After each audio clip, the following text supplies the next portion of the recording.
And hey, shawty who this song about. And you know it's about you. If you watching this video, come on home. Come on home. I miss you. Wagwan, it's Brainchild. Today's gonna be a different type of video. Just breaking down a song that is very special to me. It's called Requiem from My Youth. Track 6 on I Still Pray For You, which is out on all streaming platforms right now, so you should go listen to the album, specifically this song, after you're done watching this video. Just a little breakdown. I'm gonna tell you like what was going on, how I formulated it, this, that, and the third, blase, blase. So boom, how that song even came about. Low key, I was sitting in my room having an identity crisis slash mental breakdown, just like scrolling through my old stories, right? Because your Instagram stories, what you post on social media, that's like a snapshot of who you are at the time, right? So I'm just looking and I'm like, damn, everything was so much simpler. I was trying to build up hype for this album that I never dropped called Splendor of a Black Angel. I had this girl I was talking to. She was amazing. You know what I'm saying? So that's how that I just scrolled back through the archive of my stories, reminiscing about them days promising splendor and the glory. In between the Jonah tubes, still locked with that one shorty. Everything went peachy keen, but I was mostly enjoying. But I was probably kind of romanticizing that a little bit because it was still bad. You feel me? But like, it was better than what I was going through at that moment. So basically, it's just a retelling of my life from about May through August of 2024. So like the month before I graduated up to like the week before I started college. What was going on at that time was I had this girl I was talking to, right? Man, Shawty was amazing. Shawty with D1. I can't even lie. That was like D1 girl right there. But like twin, I was in love. I was in love, twin. Just be honest. That's where you get that. I was down to earth, but dually flowing on love's wings. Anytime I felt I went, got picked up by that love thing. My heart was singing that pretty little ditty that love brings. 1 Corinthians 13 was my mind and what love means, right? Cool. Now, when I say I was in love, I'm talking about to the point where I'm like, okay, I want to build something with this girl. I want to have a future with this girl, grow old, get married, have kids, this, that, and the third, right? Problem with that is I didn't have no job. Didn't really have nothing going on. Didn't really know what I wanted to do after graduation, which is cool. But I wanted to build something with this girl, and I gotta have a foundation. I didn't have no foundation, right? So I was kind of tripping on that. Whole time I don't even know if she really cared. But now me, I'm in my head overthinking because I have so much stuff I want to do, like get my music going up, this, that, and the third. So that's where you get that. My youth was fading away and my mind would race. Can you dig it? You must learn how to get it. You getting older. You know you want to move out. Your music going up. You must put bread into your craft, and that money don't just get pooped out. You can't continue with no change at your big age. And now I'm crossing over thinking, what the hell am I going to do now? Right? Cool. So now I graduate. The whole entire summer, I'm looking at jobs. I'm filling out applications. I'm trying to figure out, do I want to go to college? Do I just want to start working? So all of this is happening, and I start getting caught up in that, and I'm not really focusing on my girl, right? Like, I'm not texting her back as much, not spending as much time together on the phone, or like we'll be on the phone and I'll be not really paying attention to her, right?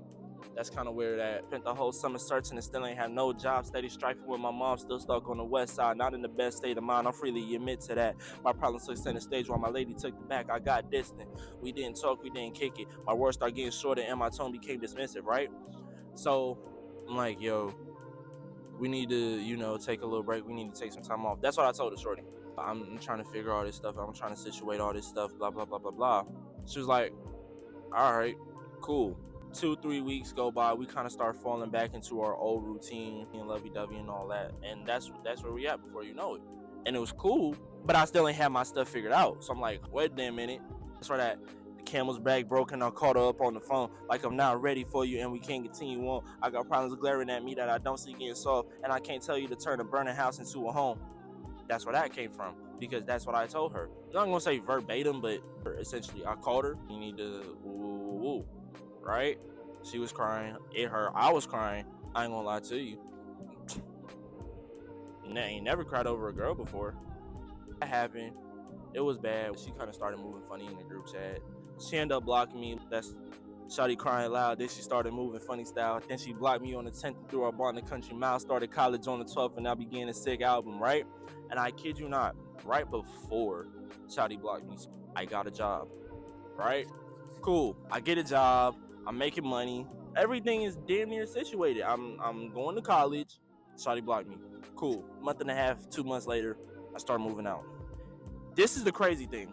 I'm with Risu. We on our way to tour the complex that we trying to move into. But we on the way to tour the complex. We are on the bus, and I kid you not, we passed by Shorty's crib. We passed by Shorty's crib, and I said, "Oh hell no." Nah. And Risu, he looked. He was like, "What you saying? Oh hell no nah for?"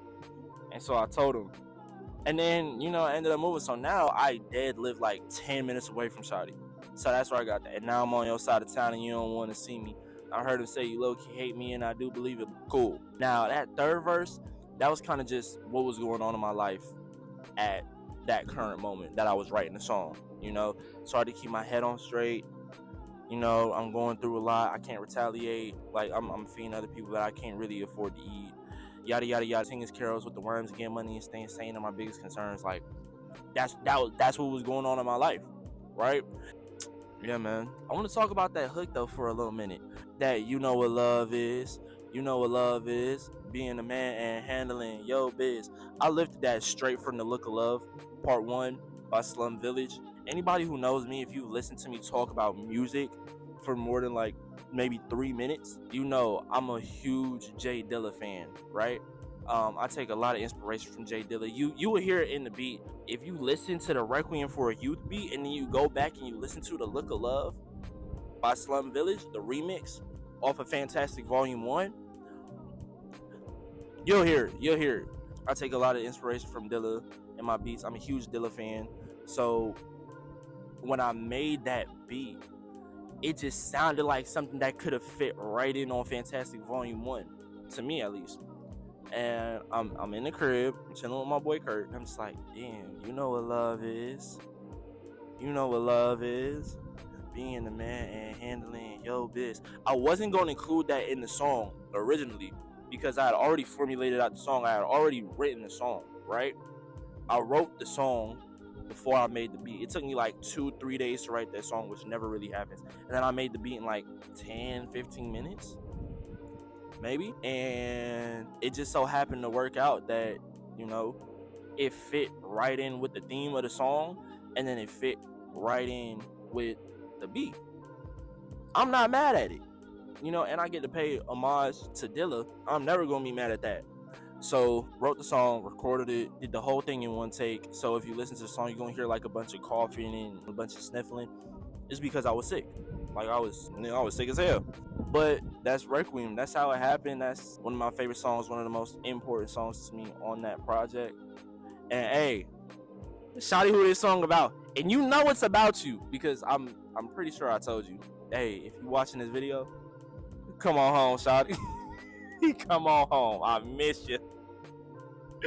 Word is bond. Damn, I would make somebody mad behind that. It's okay. I Still Pray For You out now on all streaming platforms. Go listen to it. Go listen to Requiem from My Youth. Look at my fit, bro. I'm fresh as hell.